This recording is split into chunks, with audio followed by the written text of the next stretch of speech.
Публикуется новость из Украины. Подонками назвала советских солдат нардеп из Украины Наталья Пипа. Довольно жестко она высказалась. Чиновница отреагировала на то, что из Национального музея истории Украины во Второй мировой войне убрали надпись «Их подвиги будут жить вечно».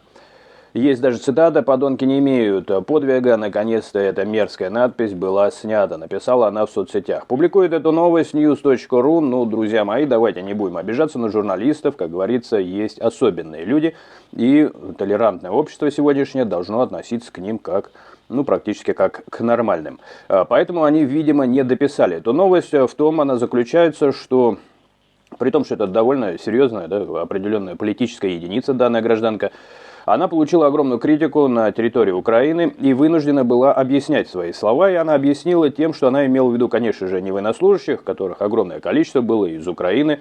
У меня, например, дедушка из Кривого Рога, и он прошел практически всю войну, был в самых тяжелых сражениях, многократно был награжден. И, естественно, я бы вот такое выражение воспринял негативно. Как это и сделали огромное количество жителей Украины. После чего она вынуждена была... Это понятно, что это очень похоже на спекуляцию и такое привлечение к себе внимания, но тем не менее она не то чтобы извинения даже принесла, она скорее попыталась объяснить, что она имела в виду советский режим, который прикрывался подвигом людей, но, собственно говоря, жрал этих людей. Вот в чем смысл ее выражения, о котором забыли уточнить news.ru. И я где-то по большому счету взял эту новость исключительно для того, чтобы закончить фразу человека, который не способен не только внятно изложить свою мысль, он, возможно, не дает отчета, что у него вообще есть какая-то мысль. Есть такие люди, у них простейшие функции: пописать, покакать и покушать.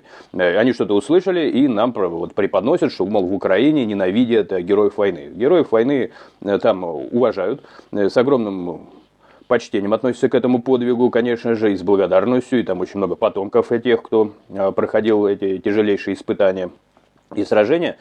И поэтому тут нужно быть очень внимательным в выражениях. Она высказалась невнимательно и была вынуждена делать уточнения. Поэтому, так как, еще раз, я где-то несу ответственность за тех, кого мы приручили, такие как журналисты России news.ru, поэтому я где-то за них заканчиваю эту историю, эту мысль о том, как было на самом деле. На самом деле, да, действительно, это высказалось, это вызвало огромный негатив в ее сторону, и она была вынуждена продолжить свою фразу, по крайней мере, ее пояснить. Пояснила вполне себе внятно, она антисоветских убеждений. И поэтому все, что связано с советскими, с коммунистами, которые любили приписывать себе подвиги, вместо того, чтобы уважать истинных героев, которых иной раз загоняли в концлагеря практически, только за то, что они в окружении побывали. Давайте вспомним 1953 год, когда эти самые герои-фронтовики в ГУЛАГе поднимали бунты такие, что их танками в колонии надо было подавлять, потому что это были профессиональные военные, которых отблагодарили, посадив их за решетку, за колючую проволоку. Так что вот она уточнила, что она имела в виду тех, кто подавлял бунты, а не тех, кто их устраивал. И это я немножко уже своими словами. Так что вот где-то, еще раз, ни в коем случае не ругайте журналистов news.ru, потому что, как говорится, братья наши меньшие, они все-таки, это наша ответственность, друзья мои, давайте ее нести как крест в каком-то смысле. Увидимся.